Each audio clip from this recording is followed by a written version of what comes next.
আজকে কুলার বানানোর সময় দেখতে পাচ্ছি অনেক অন্ধকার। এরকম একটি ফ্রেম তৈরি করে নেবেন আপনারা। এরকম একটা লাইটের স্ট্রাকচার তৈরি করে নেবেন। লাইটের মধ্যে এভাবে গুণাটি পেঁচিয়ে নেবেন, তারপর গুণাটি বেঁকিয়ে নেবেন। তারপর একটা আপনাদের কস্টিপের দরকার হবে, কস্টিপটা এইভাবে পেঁচিয়ে নেবেন। এটি ভালোভাবে পেঁচাতে হবে। হ্যাঁ, আমার মতে পেঁচিয়ে নেবেন, ভালো করে পেঁচিয়ে নেবেন এইভাবে। তারপর আপনাদের একটি কেচির দরকার হবে। এই কেচিটা দিয়ে আপনারা সুন্দর করে কেটে নেবেন। কাটার পরে এরকম একটি খাতার পেজ নিলেও হবে। এরকম একটা সাইজে নিতে হবে। এরকম সাইজের কাগজটি নিয়ে এভাবে কস্টিপ নিয়ে পেঁচিয়ে নেবেন। কস্টিপ কিন্তু আপনাদের লাগবে, কস্টিপ ছাড়া হবে না। এই টেপটি এইভাবে নিয়ে পেঁচিয়ে নেবেন। আমি যেভাবে পেঁচাইতেছি সেইভাবে পেঁচিয়ে নেবেন।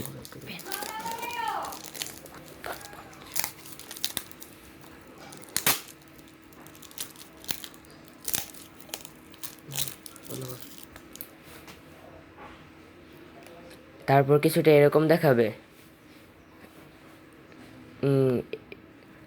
দেখে নিন লাইটের প্লাস আর মাইনাসটি। প্লাস মাইনাস অনুযায়ী আমি তারটি জয়েন দিয়ে দিতেছি। তারপর এরকম একটা 12 ভোল্টের একটা চার্জারের প্রয়োজন হবে আপনাদের। চার্জারটির সামনে কয়েকটা 2টি পিন লাগিয়ে নিয়ে নেবেন। প্লাস মাইনাস অনুযায়ী আমি লাগিয়ে নিতেছি। অন্য লাইট হবে, অন্য বাল্ব হলেও হবে, কারেন্টের মধ্যে দিয়ে দিবেন। কি অসাধারণ আলো হচ্ছে!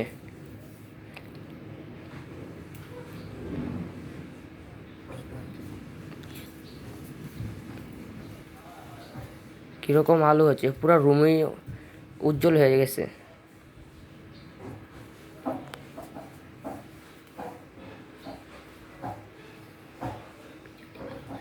ভিডিওটি ভালো লাগলে একটি লাইক আর একটি কমেন্ট আর একটি শেয়ার দিবেন। সাবস্ক্রাইব করতে ভুলবেন না কিন্তু। গুণা দেওয়ার কারণে এটি বাঁকানো যাবে, সোজা করাও যাবে।